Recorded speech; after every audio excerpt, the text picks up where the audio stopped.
What is a flow reactor? We've got two. We're going to derive them both right now because they're pretty quick. The first kind of flow reactor that we have is abbreviated as a PFR, and this stands for a plug flow reactor. Careful. It's exciting, but be careful. Plug flow reactor. And I seem to have quite a bit of lag between my pen stroke and this. So plug flow reactor. Plug flow reactor looks like this. They are basically just tubes. There's nothing particularly fancy about these tubes other than they are tubes. We will see other examples of what else we can do to these tubes. In terms of cooling them down, heating them up, filling them with different things, running coolant through them, all sorts of stuff like that. But that's a plug flow reactor. And so over here on the inlet side, coming in, will be some stuff. Obviously that stuff is going to come out. We are always going to operate our plug flow reactors at steady state. So there's never going to be any time dependence in here. They will vary spatially, and those differentials end up looking very similar to the time-dependent ones, but they're always constant. So if you were to take a snapshot at any location along that reactor, it's always the same, although it does change as you go down the length of the reactor. So the moles of things coming in are now flow rates. So we would call that the molar flow rate of species I coming in is Fi0, and so that typically has units of something like moles per second. We can have any number of those. So that's exactly analogous to the Ni0 that we were dealing with previously. And of course, they can come in at any temperature, Ti0. There's no I on that, it's just T0. And any initial pressure, P0. The stuff coming out follows a similar nomenclature. There's still Fi coming out, which is just like the Ni that we had before.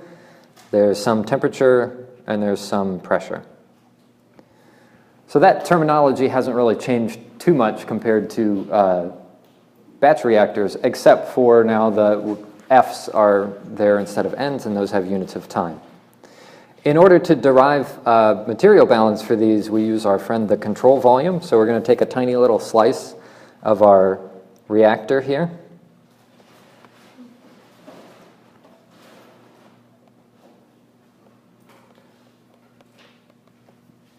All of our reactors are cylindrical.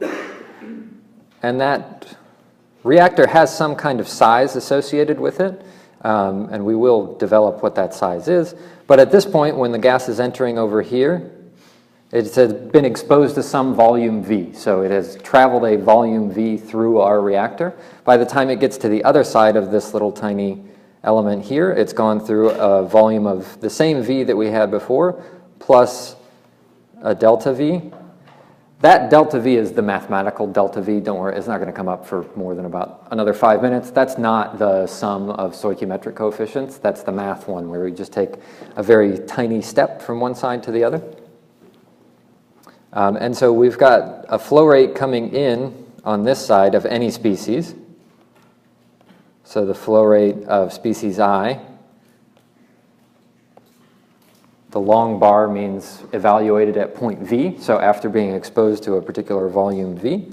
And then coming out the other side over here is some other F sub I, but this one is evaluated at V plus delta V.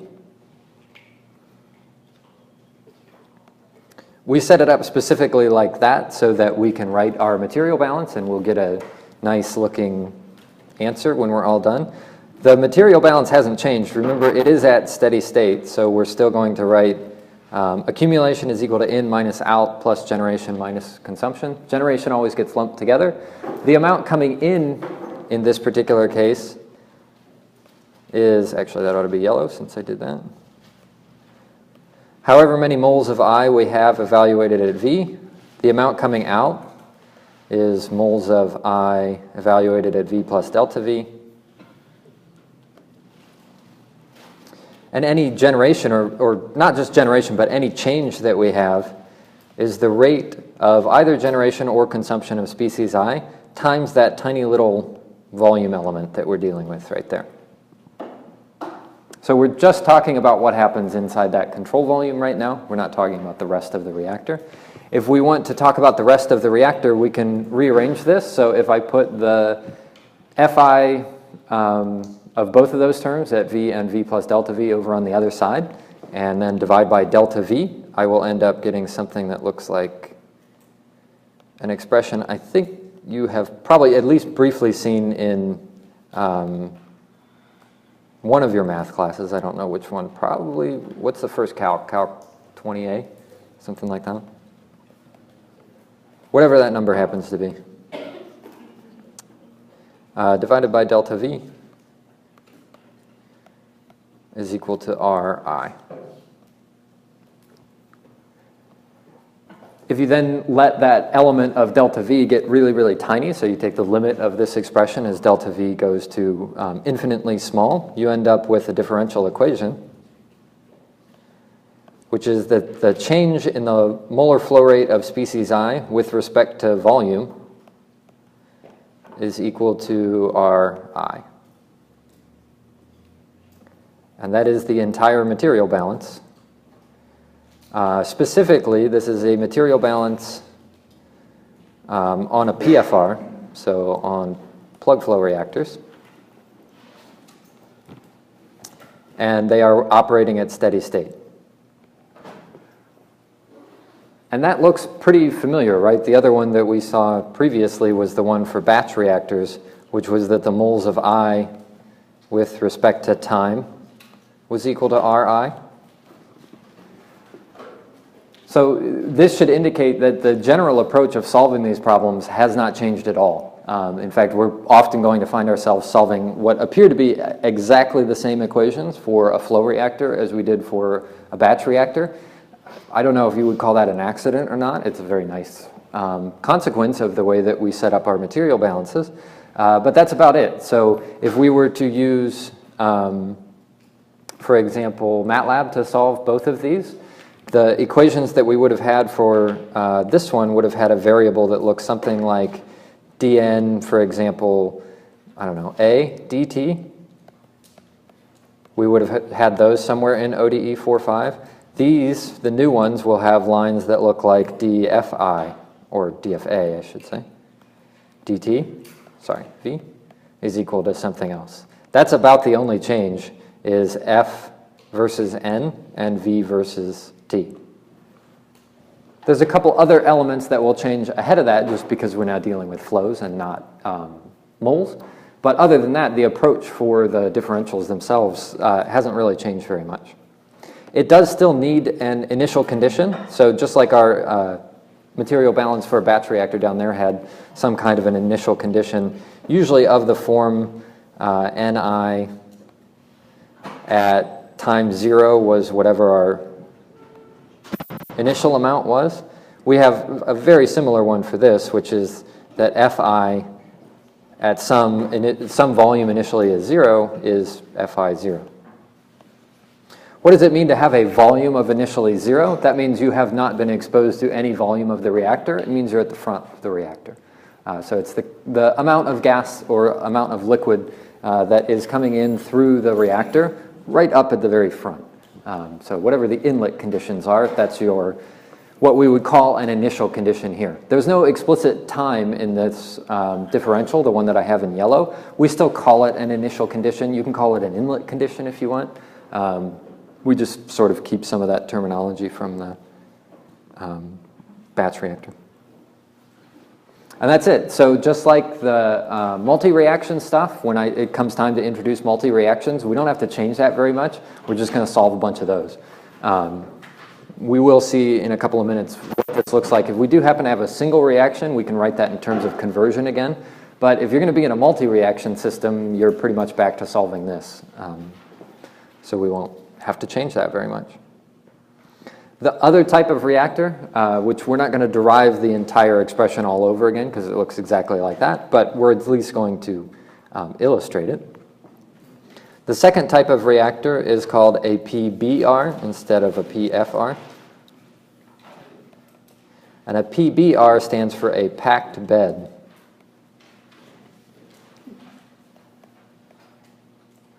reactor.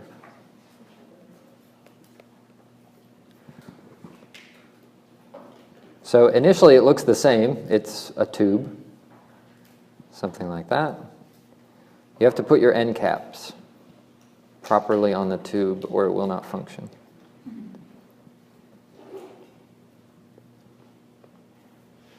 There's our end caps. The big difference between the packed bed reactor and a plug flow reactor is what's inside. In a plug flow reactor, it's just a pipe. I mean, go out, buy a stainless steel pipe and you just bought a plug flow reactor. They're not particularly complicated, which is very advantageous, right? There's nothing inside that can break or get thrown apart or something like that.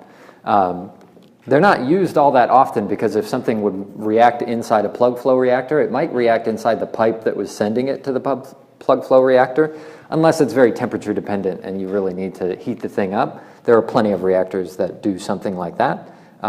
Any of the examples on the homeworks that would have been like thermal cracking or anything like that, that's taking a gas, running it through a tube and heating the tube up to like 1,000 Kelvin or something. So they can be just that simple of heating something up. A packed bed reactor is filled with stuff, and that stuff is called a catalyst, and it's filled in there typically as some form of a particle. They're often cylinders or spheres. You can get pretty bizarre ones that aren't necessarily cylinders or spheres, but the whole thing is filled with that. So there's nowhere for the gas to go that can't kind of flow over those catalyst particles. None of the terminology changes, except that when we have a packed bed reactor, we tend not to talk explicitly about the volume of a packed bed reactor. Instead, we talk about the weight of catalyst that our gas has been exposed to. So if we think of this side versus this side of our little infinitesimal element, by the time the gas gets up to here, it's been exposed to some weight W. Specifically mass, it's one of those holdovers. It's not weight as in force, but weight as in mass, which is admittedly confusing. There has been W grams or kilograms of catalyst up to that point that the gas has been exposed to, and on the other side is W plus delta W.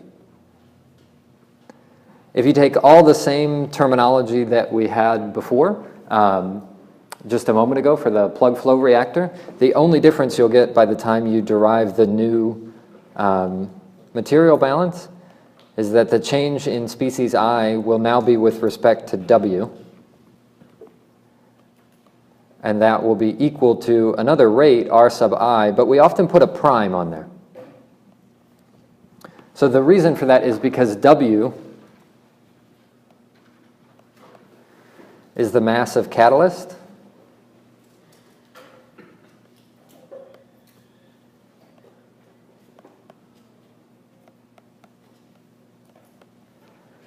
and that usually will have units. You will see them often written as just kg, which can initially look a little confusing because there's an awful lot of things that could have a unit of kg on them if you're just talking about mass.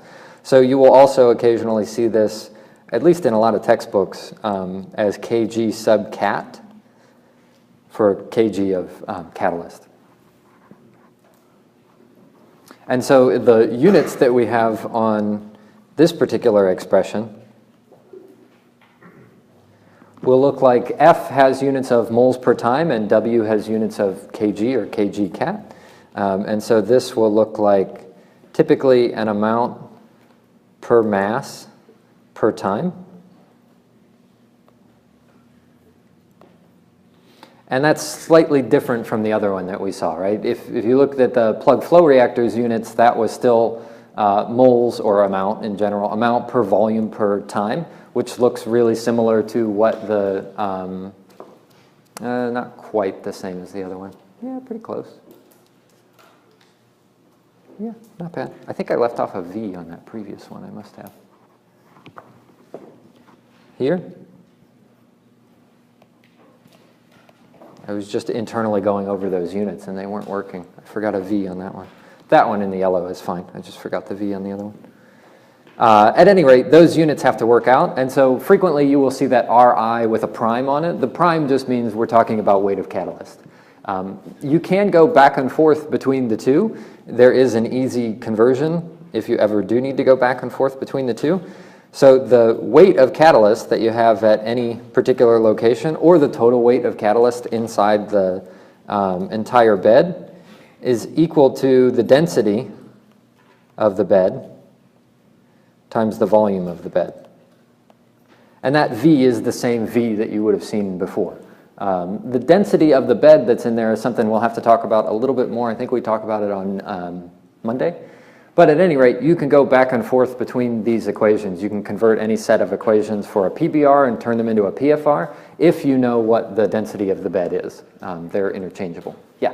If we treat flow rate as rho times the speed or V, Sorry, if you treat flow rate as what? As rho or concentration times V, the velocity of the flow. Rho times velocity? Yeah, flow rate. Rho times the velocity is... Density times velocity. Okay. And the cross-sectional area. Sure. If we treat it that way, does the reaction affect the velocity of the flow? Yes, it does. And that is what we're going to get to. And that is kind of an annoying feature of these. The volume, or in this case, the velocity, is never constant.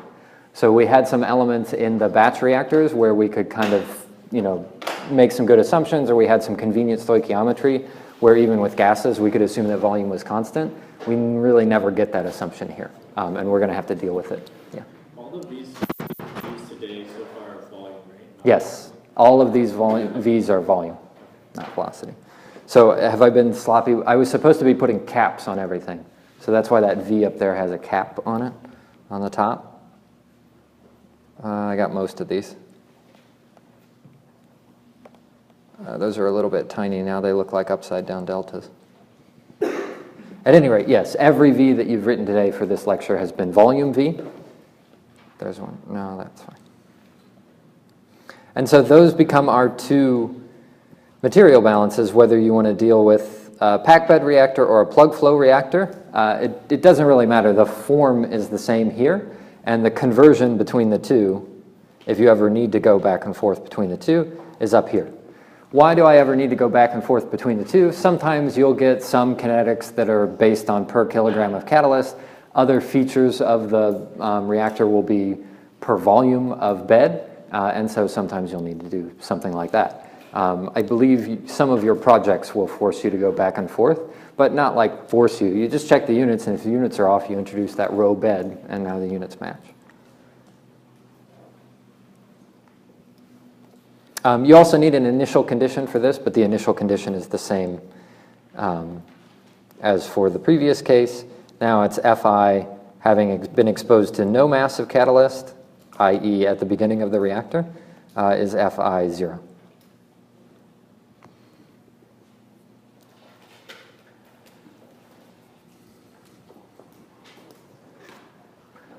And those are our two flow reactors. The rate parameters on the right-hand side, so the Ri here and the Ri on the other one, haven't changed at all. They look exactly the same as batch reactors, so we don't have to change any of that, which is nice.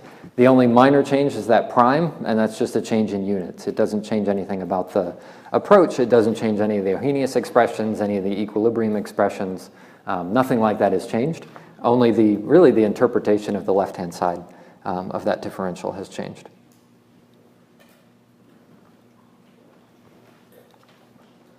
We can do a lot of the same formulations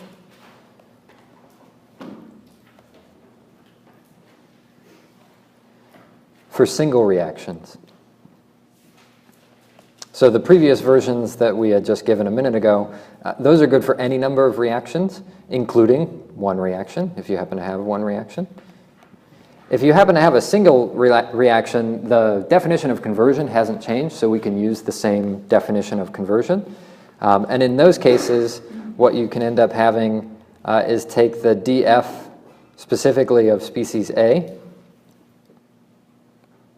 with respect to volume. If you take that version, you can rearrange that and you will end up with minus FA naught times dxa dV is equal to RA. So that's if you would like to solve those problems in terms of conversion. That's plugging the definition of version or of conversion into that previous differential. The differential that we had just introduced for a packed bed reactor yields almost exactly the same thing, except the denominator is a little bit different. So we've got minus FA0 times dxa over dW is equal to RA. And again, we tend to put that prime on there just so that we're aware that one is in terms of kilograms of catalyst and one is not. You can also convert between the two rates with that same row bed. And so both of these have the same initial condition, which is that x of 0 is always 0. Unless there's something, if you have reactors like in series, then maybe it's not, but we're not going to deal with reactors in series just yet. Although you'll kind of have to deal with it in one of your homework problems, but they both have the same inlet or initial conditions. So those, again, don't look too much different from what we saw before, except last time the FA knots were CA knots for a batch reactor, and the volumes and weights were time instead.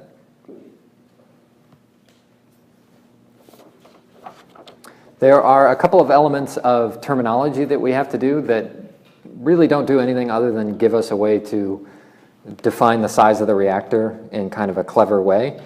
Some of them have kind of a physical interpretation. Others are just, we use that term because it comes up a lot. So most of these, whenever you see these words, what they're trying to do is give you additional information. They're trying to tell you something about like a flow rate or something about a size or something like that, without actually just telling you the flow rate is X or the size is Y. One of them is called tau. Tau has two names associated with it. It kind of depends on the context that you're dealing with. One's called residence time. The other one is called space-time. So it's either residence or space-time. They're, for our purposes, interchangeable.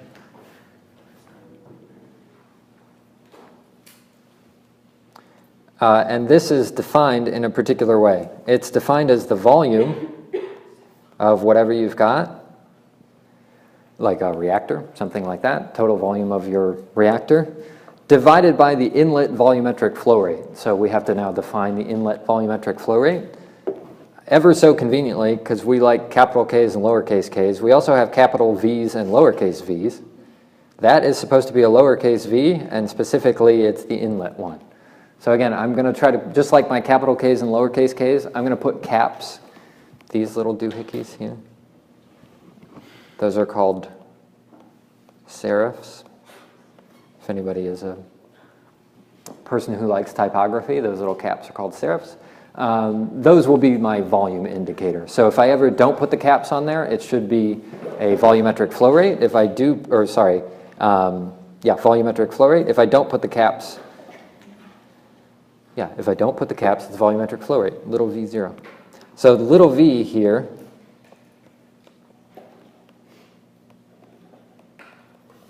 is called the inlet volumetric flow rate. So that one's got a nice physical interpretation to it, right? It's the inlet volumetric flow rate. The units on something like this look like volume per unit time. So often you'll see it as something like liters per second or cubic meters per hour, etc., whatever it needs to be for that particular problem. And so if you use those units up here for space-time, the units up here have units of time.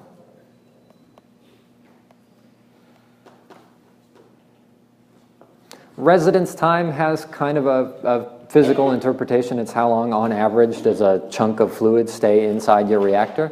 It's a little easier to interpret in terms of a plug flow reactor because that's just how long it takes to get from one side to the other. But we use that term residence in spacetime for reactors that are not so clear in terms of what the flow patterns are. And so there the interpretation becomes a little bit more fuzzy, and it really is more appropriately interpreted as the average amount of time it spends in the reactor.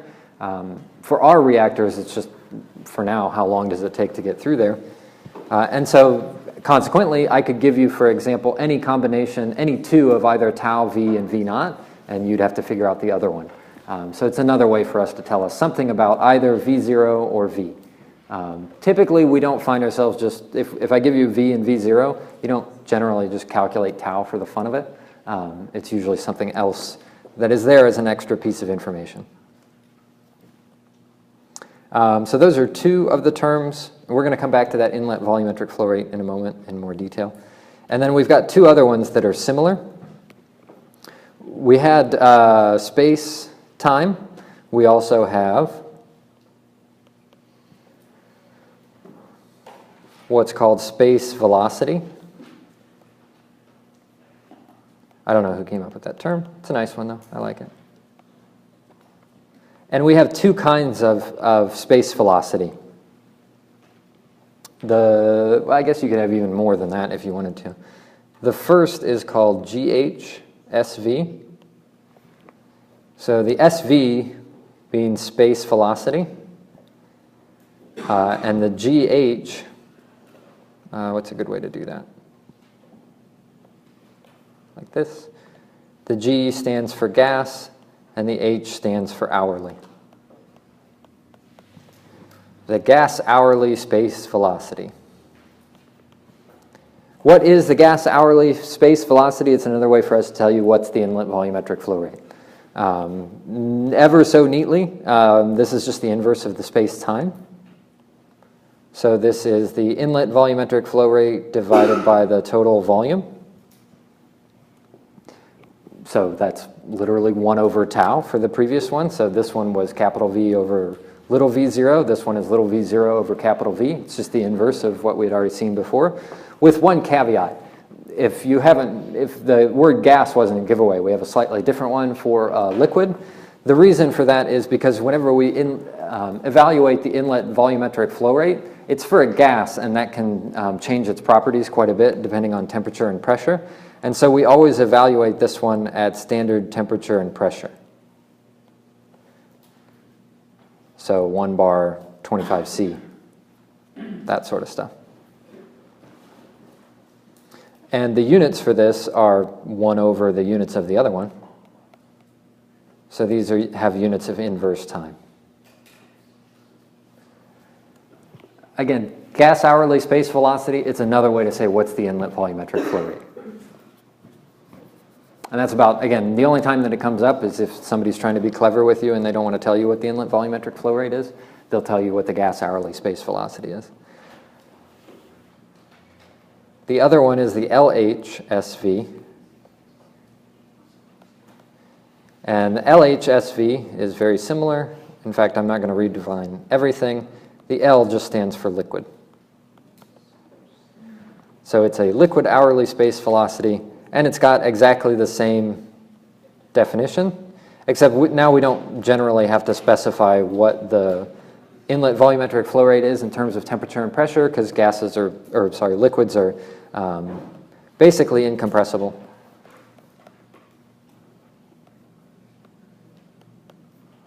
And it's got the same units on it. So there's two space velocities that we can deal with, one for gas, one for liquid. But I mean, we only quote unquote deal with them in the sense it's a way for us to define what's coming into the reactor. They never really get applied throughout the reactor. They're just restricted to the inlets for the most part.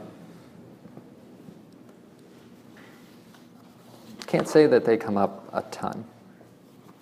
Sometimes. You should be aware of them, especially the gas hourly space velocity. That comes up a lot more than liquid. And then the last one is something that we already saw. So the theta I that we have seen previously was always equal to the initial moles of I divided by the initial moles of A, which we also saw was the initial concentration divided by the initial concentration of A, which we also saw, I think on one of the homeworks, was the same as the mole fraction divided by Y, A0. And all we're going to do now is add one more of those. The same theta can be referred to, or can be interpreted as the ratio of the inlet molar flow rate of any species I divided by the inlet molar flow ratio, or flow rate of A. So we just extended our definition of theta a little bit. It can mean any of those. As a result, all of our expressions for concentration, so the one that has to go into our rates, hasn't really changed very much. You'll still see thetas being knocked around. There's still going to be terms in terms of concentration, so that's not a problem. The concentration itself has changed a little bit, which is why I said we're going to have to revisit that volumetric flow rate that we had mentioned a little bit ago. The concentration, species I, specifically for a flow system, is slightly different. It's now the molar flow rate of species I divided by the volumetric flow rate. So there's no subscript on that volumetric flow rate. That's the volumetric flow rate anywhere inside the reactor. If you want to define the initial CI0, that's the one that's got all the sub-zeros on it. So that's FI0 over V0.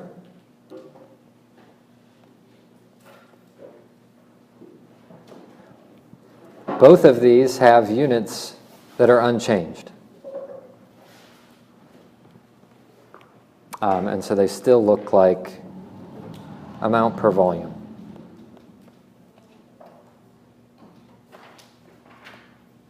So, you know, moles per liter, moles per cubic meter, something like that.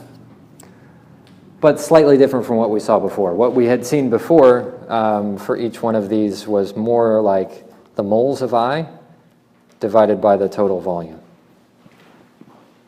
We don't use that one anymore because we're not dealing with batch reactors. We use these because we have flows. The world is good if we're using, oh yeah, sorry, go ahead. For the FI over V, is that capital or lowercase v? That's a lowercase v. So those are both volumetric flow rates.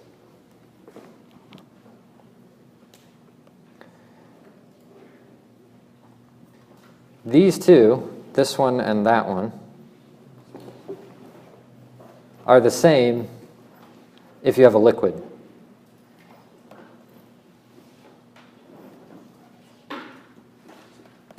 So liquids are generally incompressible, the same way that we said with the same volume we started with in a batch reactor, the same volume that we finish with in a batch reactor. The volumetric flow rate of a liquid never changes as it goes through a plug flow reactor because it can't compress or expand in either direction. They are essentially constant volume. Life is slightly less comfortable if you have gas, but it's something that we've already dealt with. The only difference now is we'll have flows instead of moles. So that's what it is for a liquid. I'm going to leave my pen in green, I guess, right now. For a gas, we have to use the ideal gas law. So PV over P0 V0 looks like the total flow, molar flow FT times RT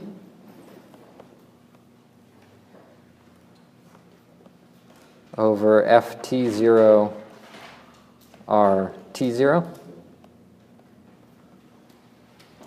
And this is what we end up using for gases.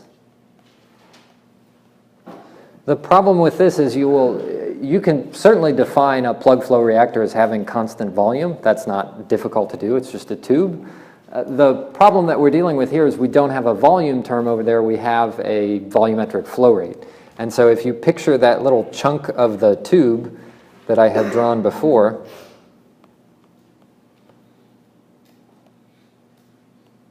right, here's our little infinitesimal amount that we've got. When the gas is inside there, if it heats up or it cools down or moles are generated or something like that, it is confined in this direction and this direction, right? And those two, that's really one direction, the radial direction, but it's not confined in the axial direction. So it's free to expand in either one of these directions, and so we never really get to assume that the volumetric flow rate is constant inside one of these things, because it's always free to expand in either direction. There's nothing stopping it from doing that. And as a result, we almost always find ourselves writing that equation up at the top. We rearrange it so that it looks almost the same as what we had seen before. So V is equal to V naught times a bunch of ratios. So we have FT and FT0. R's always cancel. That's nice. P0 over P and T over T0.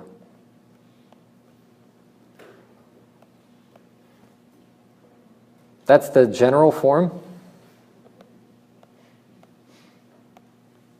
For any number of, yeah, it's general form. For gases, any number of species that you have in there, as long as it's in a gas phase, you end up using something like that. This is also true for multiple reactions. So if you have a case where you have more than one reaction going on, that's the one that you'll have to use. That looks very similar to the one that we had used for a batch reactor, except we have flows and volumetric flow rates and molar flow rates instead of volumes and moles. But the approach is the same. It still started off at the ideal gas law, and we derived that as a result. You can take that, so again, that's the multi-reaction form. It's the most general form. It'll always work. If you happen to have one reaction, you can do that same business that we had done before, where we had the total number of moles is equal to FT0, so the initial number of moles, plus delta times FA0 times XA. So we had written this for one reaction. The way that we had written that before was that it was just the moles total was equal to NT0 plus delta NA0 XA. So that was the form that we had written it as before for a batch reactor. For a flow reactor, it looks exactly the same. The total molar flow rate is equal to the initial molar flow rate plus the change in molar flow rate.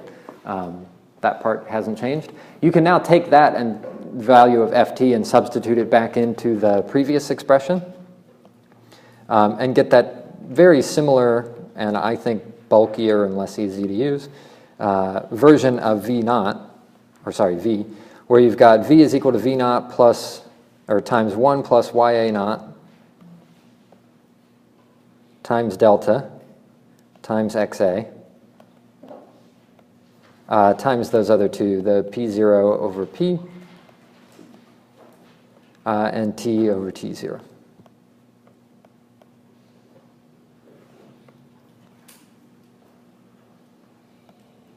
And so this is true just for a single reaction.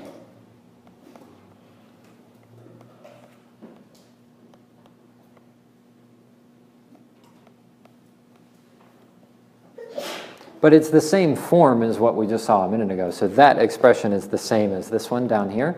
The only difference is for a single reaction, we can work on that FT a little bit and turn it into something that looks like that. Specifically, the ratio of FT over FT naught will look something like that. So as a result, the general C sub I for any kind of a flow reactor, like a plug flow reactor, is going to look something like, up on the top, CA0 times theta I minus the stoichiometric coefficient of I divided by the stoichiometric coefficient of A times XA. Right, that should look basically the same as what we saw for a batch reactor. Hasn't changed at all.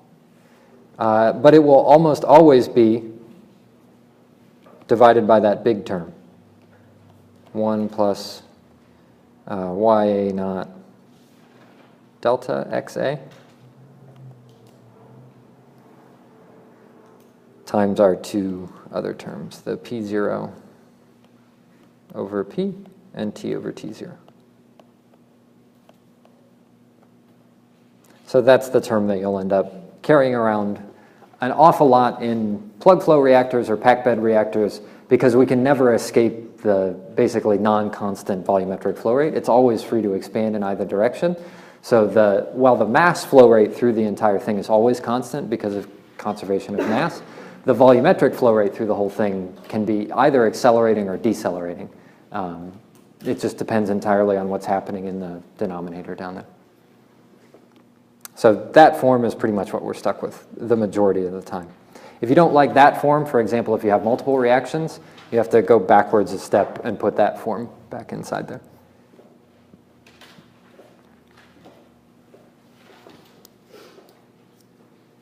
I think, oh yeah, I have marked here.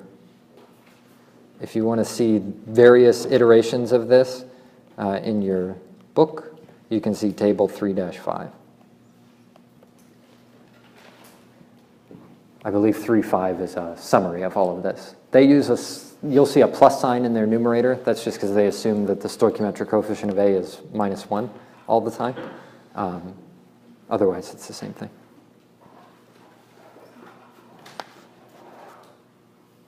So if you're thinking of what's my study sheet look like for my final, you've got some pretty striking similarities here that we're going to take a minute to point out.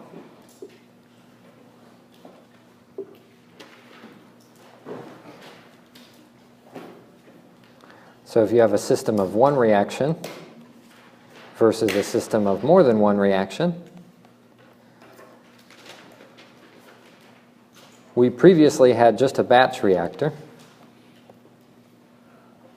And so if we had a batch reactor and you could be talking about moles, but more often than not, we were talking about conversion.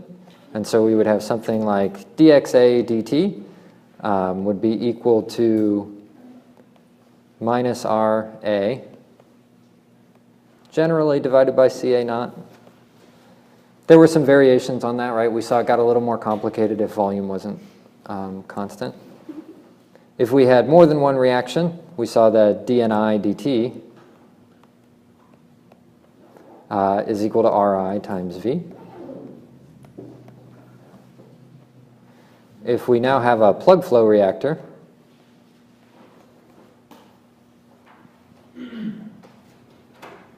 we have dxa dV, and that's a capital V there, dxa dV is minus Ra over Fa naught. And if you have more than one reaction, dFi dV, again, V there is the volume V, is equal to Ri. And the packed bed reactor,